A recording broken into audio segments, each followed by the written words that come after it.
Hey, White Rook 85, back for part 5 in the introduction to whitetail deer hunting series, How We Hunt. I'm sure you've been looking forward to this particular section and a couple of the others to come, but we're finally here and we've gone through some of the basic preliminaries, and now it's on to maybe some more of the fun stuff, I guess you want to call it. Down at the club today, and have it all by myself, nobody's here. We're going to look at a few things today. Scouting is you've got your location you're going to hunt. You think there's some deer there, but the important part would be the scouting piece of it. And what we're going to look at, game trails or deer trails. We'll take a look at bedding, deer beds, scrapes, deer scrapes, and this is basically in the October-November time frame. We'll take a look at rubs. You see those rubs, they can also be referred to as a rub line. If you see there's one there, there's one another 25 yards, 50 yards there, and then you can sort of follow the trail. They call that a rub line. Taking a look at trails, here's a trail I spotted, and I'm going to go ahead and go along it. But you can see it's a small area. I don't think it comes across on the camera too well. Small area right through here where I can see some deer. Basically a little bit of an impression and going through the trees over here. And again, you'll be able to spot that once you're out in the woods. Well, here we have a couple deer beds, and what you'll see made in the ground, that they'll come in, they'll kind of scrape some of the leaves away, get down into a little bit more of the dirt area. Again, here's one right over here, and there's one behind me.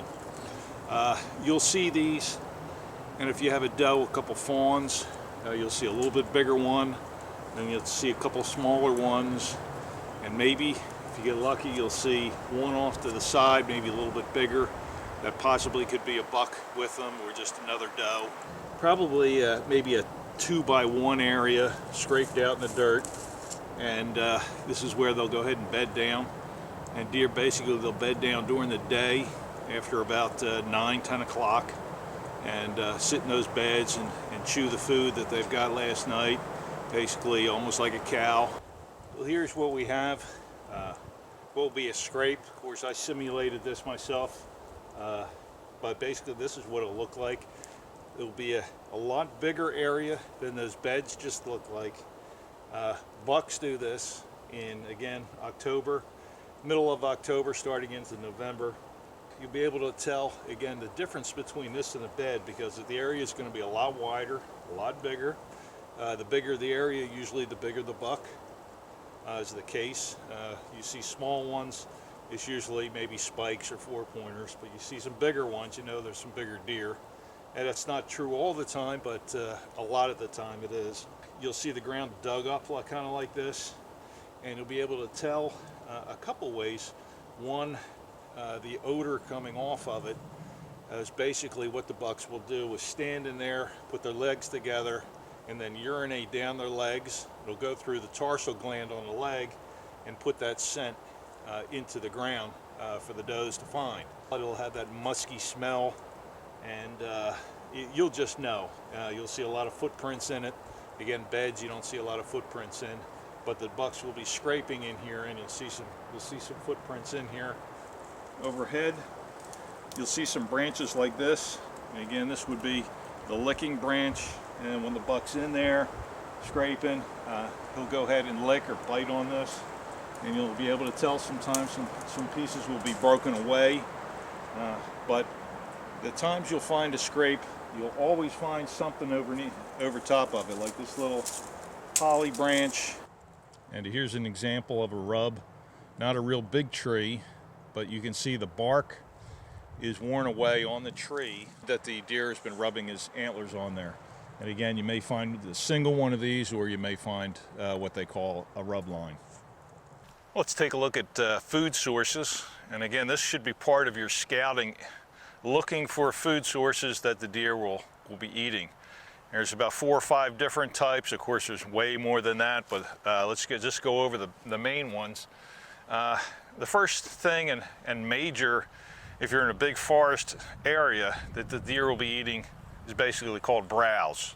And what that is, it could be the tips of a bush like this or a tree. I think this is actually a maple that was cut and started growing again in our area that they did some logging, which the ends of this, the buds, they'll go ahead and eat that. You'll see them eating leaves off of the ground, like a brown leaf you'll see them eat, or a green. You say, boy, that must not be too good, but hey, they certainly eat them, so I guess they gotta be for them. This could be, of course, anywhere in the woods. The next will be mast crops.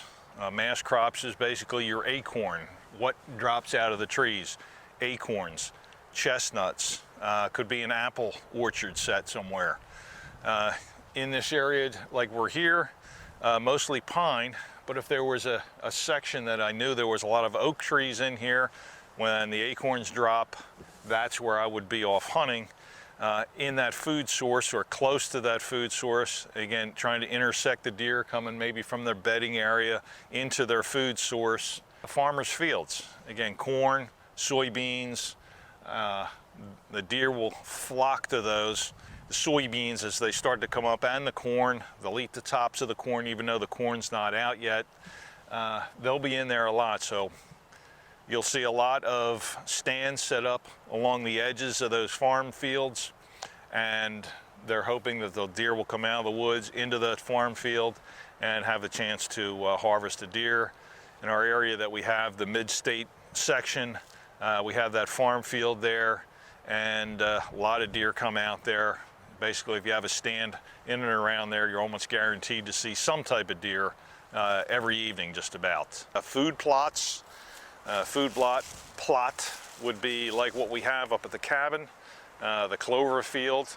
It might be a little bit nicer and a little bit bigger than that, but that's something that the hunter does, or the party of hunters do.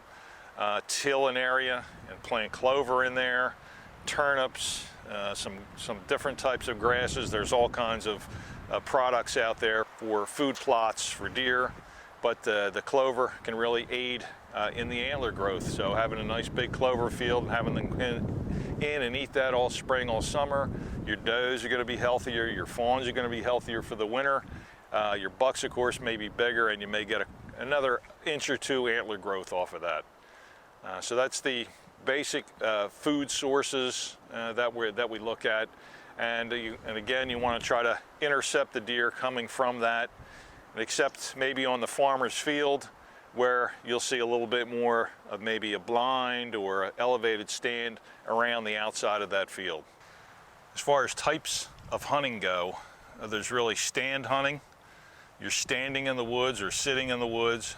You're in an elevated stand, but you're in one place.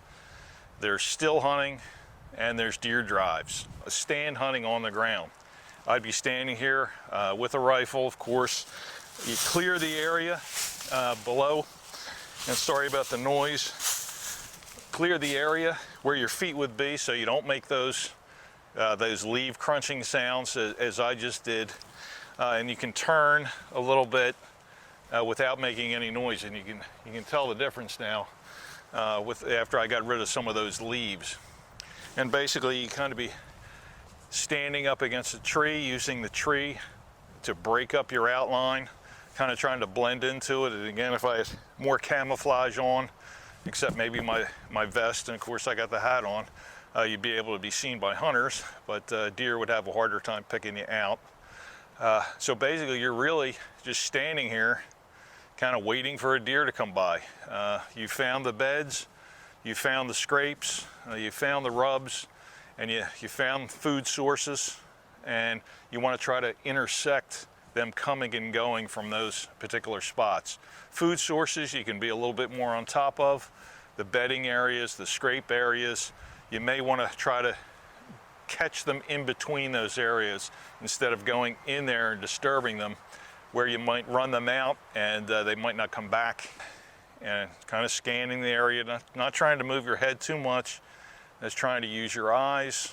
Or if you hear some crunching through leaves, slow head turn, try to identify what it is. Again, don't use your scope as a binoculars, but if you do see it's a deer, kind of wait for their head, go behind the tree, and then maybe you can lift your rifle up to identify it a little bit further. And I could be sitting down here at the base, maybe on one of those little Johnny Hot seats or foam pads to be a little bit more comfortable if you can't take standing up for a long period of time. That really stand hunting on the forest floor, this is really about it. This is all you're doing, is basically standing here in a good intercept point, waiting for those deer to come by.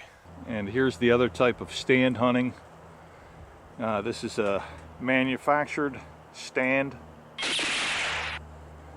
I think Field and Stream brand. It's about 18 feet off the ground or so. A lot of camouflage up there. You unzip those windows and you're really hidden in up there. These are very, very popular type of stand. I would recommend for a new hunter, if you're okay with heights, go ahead and get up in that stand. You'll be hidden and you'll be able to see a lot of things from up there. Just climbed up, open the windows up. You can sit down. There's a pad I'm sitting on, so you're not sitting on a cold board or you're not standing up. And I have some nice views out the window here, fairly camouflaged in here. That's when I was going over clothes and equipment. Again, that's one of the things that I mentioned, that sometimes your camouflage isn't quite as important when you're in an enclosed blind like this, an enclosed stand with blind material over it. This one happens to have a roof also, so I don't have to worry about rain, snow, mist. Let's take a look out the window. And this was cut out by the timber company, but what it really did is they put this stand up to have it right in a nice shooting lane down there, and I think that's about 125 to 140 yards down into the deepest part right there. So you have a nice spot where deer can cross and maybe eat a little bit of that browse on the trail itself, and be able to chance to harvest a buck. And looking out the other window, you can see a lot, and you're comfortable, you're protected, and you're hidden up here in this type of elevated blind or elevated stand. Well, here I'm in it's actually wooden, but this is a small ground blind. I have a good shooting lane out over here, a little bit one over on this side. These are very similar to what you can buy at, say, Dick's, Cabela's, Walmart, with the pop-up shooting blinds. And here's a couple pictures of some of the blinds that are available out there. They keep you very hidden, very camouflaged. You can move around a little bit more, especially if you're a new hunter. So they are pretty good for someone that doesn't like heights, still has a roof over your head to keep the rain, snow off you. Shooting rail that you can go ahead and put your rifle on, nice and steady, especially for the younger kids. They can put that rifle on, be nice and steady, and go ahead and make their shot. Not really camouflaged, as you can see. It could certainly do that with a camo wrap or some paint. Here we have homemade elevated box blind. Basically all it is a ladder and then plywood made into the shape of a box. Let me go ahead and climb up in there. As you can see, all you can really visualize is my head and top of my shoulders. And if you can see this, have a rope. You can take your gun up, take your pack up if you have one, into the blind safely. Again, the gun will be unloaded. Pretty comfortable to be in. You get yourself a little pad to sit on and keep that cold dampness off of your bum. If you have the opportunity to sit in one of these, I know you're going to certainly enjoy it. It'll be comfortable. You'll be able to see some deer, hopefully, and not alert them of your presence. And while I'm up here, I have my hat on backwards really so you can see my eyes. When you see a deer approaching, again, you want to be cautious, not too many movements, but one of the important things that you want to do is make sure you don't give them the bug eyes. Don't stare at me, you got the bug eyes. You may have sunglasses on, which is good, which will cover the eyes, but you don't want to give them as wide as you're looking at it. That's the natural reaction, is for you to open those eyes up as far as they can, say, oh my God, it's a buck, and you have that eye open and you're staring intently at them.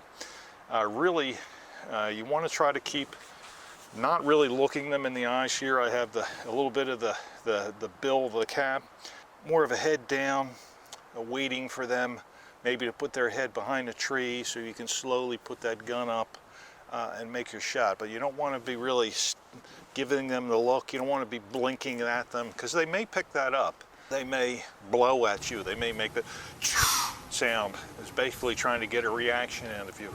You may see them stomp their foot. Again, it's basically trying to get a reaction from you.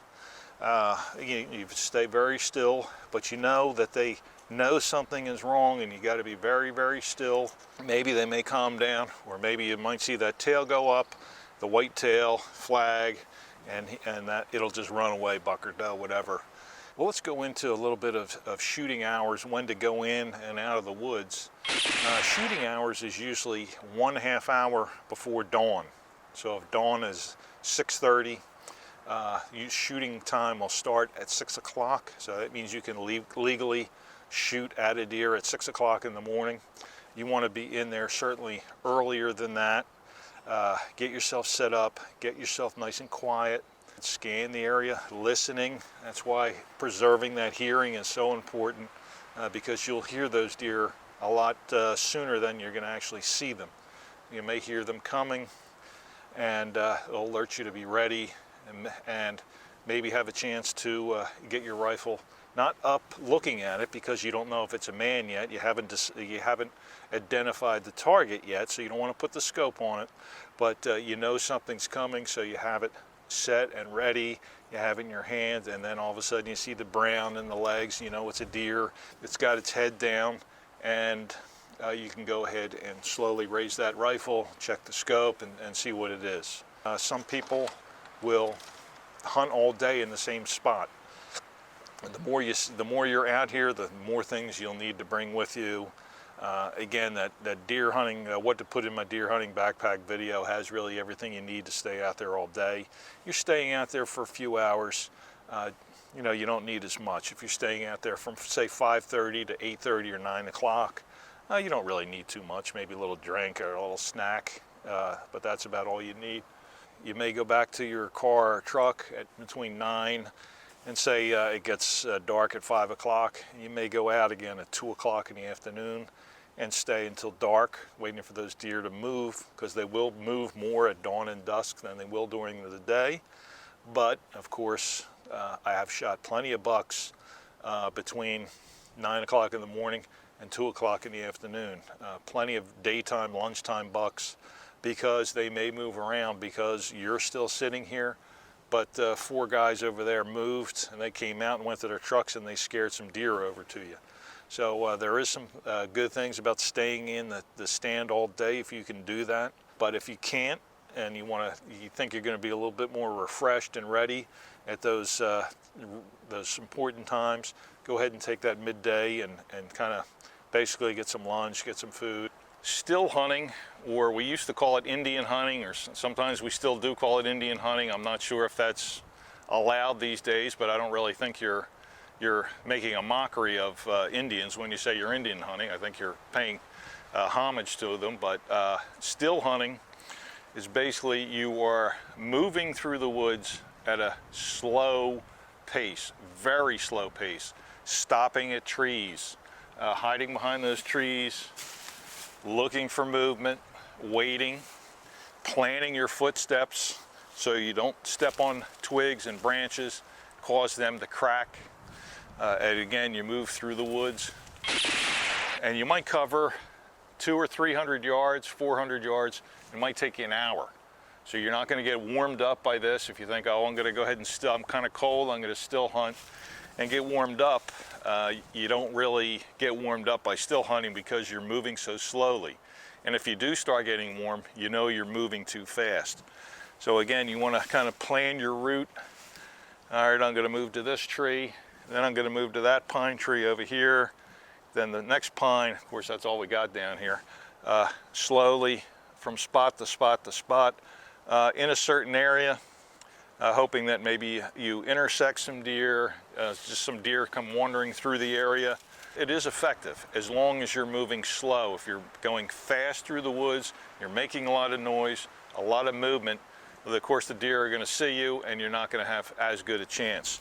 Slowly from spot to spot, trying not to make too much noise, going behind a tree, waiting, moving off to your next one after a few minutes, and moving on, looking where you're putting your feet. Again, trying not to crunch leaves, branches if you can. You don't want to really stomp your foot down, kind of more like heel in, and then just foot down, heel in, and then down to the pad. Yeah, basically like this. Now it's pretty dry in here. We haven't had any rain for a while. A lot of pine needles and leaves down, and you can do it if you take your time, put your feet down, step over those twigs. You don't want to be. You can hear the difference me doing that, and then bam! I just broke a twig, so you can hear the difference very carefully from spot to spot. And that's basically still hunting. Drive method, not used as much, at least around here. Again, I'm in Delaware right now and I hunt Pennsylvania. The way we hunt may not be the way you hunt, but I still think there's a lot of common things between them. But deer drives, we did one last year. I got a small doe, and one guy saw a real nice one. Wasn't able to get a shot on it, but again can be effective because you're gonna move some deer. Now safety has to play a big role in this. Your new hunter getting in on a drive.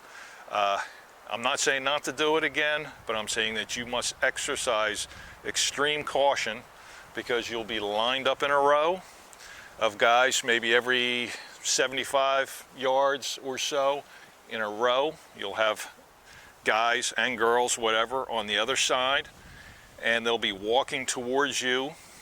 They may do the old "hoo, yo there, yo." So then I started doing these yelping noises, like,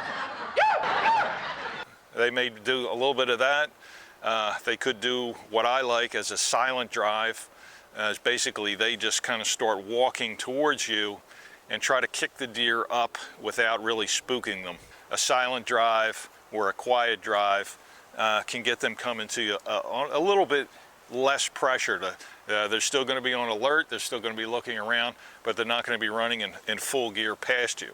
Here we have a line of hunters, and we'll get the drivers into position, and hopefully there will be some deer in the center of that. The drivers will start to move their way towards the standers. The standers may see some deer. Sometimes the drivers will see the deer and start shooting. As you can see on the simulation here, you're shooting straight ahead towards hunters coming at you. There's hunters on the side of you in case the deer go between you. So again, extreme caution must be laid out. You want to make sure you have all your orange on, and don't skimp on that. If you have the full orange, go for it. And those deer are going to be moving. They're not going to really care about the orange. Pennsylvania, years and years ago, once 9 o'clock started around, you used to hear the driving going on.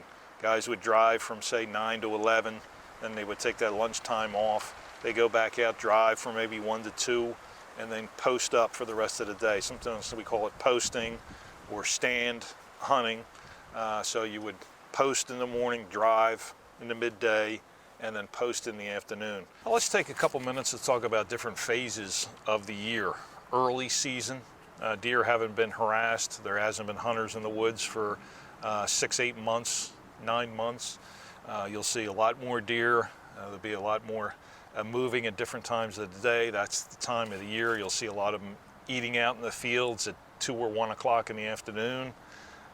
They're not pressured, they're not scared. Usually a rifle season, and again, that's what I'm trying to concentrate this video on, doesn't start till later in the year. The archery hunters have the opportunity to take those non-pressured deer earlier. The rut period, as we talked about a little bit earlier with these scrapes and rubs on the trees, the rut is basically the breeding season for the deer, and The one good thing about the rut, the strong, heavy rut only lasts a week, 10 days, 2 weeks. And if your hunting season chimes in with that, it's really good because deer, especially the bucks, could be moving any time of the day. The bucks have a tendency to drop their guard a little bit out there running around trying to chase a doe. And you'll hear more about that and you'll get more familiar with that as time goes on. Late season, the deer can be scarce. A couple reasons of that. Some of them have been harvested already, so there's not as many deer in the woods. Deer have a tendency to group up again, and so they have the more eyes and the more ears to alert them to danger, the hunters in the woods. So you may not see a lot in one area, and then all of a sudden you'll see a concentration of them. And we used to see that in Pennsylvania a lot towards the hunting season, the end of the hunting season, way back in the day. I might see 20 bucks, or not, excuse me, 20 deer together, all herding up and running past you. So they were kind of fun times. You wouldn't see a lot, and then all of a sudden you would see 10 or 15 or 20 go by. So that's kind of the late seasons. And again, there's a lot more to this, but just trying to hit the highlights on some of these phases of the year. And again, if you have the opportunity to hunt the rut, you definitely want to go ahead and take that. Let's go over the deer's senses for a few minutes. Their sense of smell is their greatest sense, along with their hearing. You have to play the wind. I'm in this stand right here, and we have a shooting lane straight out in front of us, but if my scent was blowing straight up this way, I might not have a good chance of seeing a deer because my scent would be blowing in that direction. Today, the wind is blowing back this way, coming in my face and blowing this way would be perfect setup for a day like today, because there's my area out here, wind's in my face. So you have to be conscious of your scent. Speaking of scent, just about to do some hunting clothes laundry. What I use in the laundry, all free and clear, no perfumes, no dyes, no scents. That keeps the hunting clothes nice and scent free. On my shelf, here we have a Vino body wash, scent free also. Also use it on my hair when I know I'm going out in the field. And then finally, when we're getting out of the car, getting set to go, use some type of spray, some type of odor eliminator. So I use this on my boots, my clothes, put it on my hat, things like that, when I'm about to go out there in the field. And hearing would be next. That's why if you're on the ground where you're still hunting, you don't want to make too many leaf crunchings, because those deer will hear you. You can see the big ears, and they have the ears that can rotate 360 degrees just about and pick up sound. So smell would be first. The sense of hearing would be next. Third would be their vision. And again, since they see in sort of black and white, it's not straight black and white. If you break yourself up with a little bit of camouflage, stay still, don't do the bug eye like I was talking about. You have a good chance of not being detected, but if that scent smell, if the wind happens to change and blow across, they may pick you up, and then most likely they'll be off. Windy days like we have today, you may not see as many deer because it's messing up their sense of smell because the wind's blowing all over the place, their sense of hearing because there's leaves rattling, there's the air blowing through the trees, and again, if it's fall and there's leaves still on the trees, rattling those leaves. So windy days are tough days to hunt. Sometimes you have to hunt them because that's the day you have off and you're going to be out there. But just know windy days sometimes can be a little bit frustrating. Walking into the woods in the morning, of course it would be dark out. We have a pretty good sized trail here. But if you're walking into this wood, I probably should have put this in the equipment section. But yeah, if you have your flashlight, those lighted trail tacks, very handy for getting you in and out of the woods in the dark. And again, you will be coming in early, 6 o'clock, leaving at dark or dusk, and you'll have your headlamp or flashlight lighting up with these trail lights. Basically, it'll look like a highway, and you'll be able to get back to your area without getting turned around or misplaced. Hope you enjoyed part 5, how we hunt. Certainly wasn't an all-inclusive of how everyone hunts. Trying to keep it, hit the basic points, hit the highlights, learn as you go. I would suggest that you get some type of spiral bound notebook or some type of notebook and keep it in your car or in your pack and write some notes down after the end of your first days and weeks out there hunting. What did you do right? What did you do wrong? What deer did you see? It's a good thing to do, have that journal of how you're doing, and you'll see a progression as you go along. I'm learning more, I'm seeing more deer, I may have harvested another deer or two. So this is White Rook 85 down at the club next to the Jeep. I hope you enjoyed the section. We'll catch you for part 6 and part 7.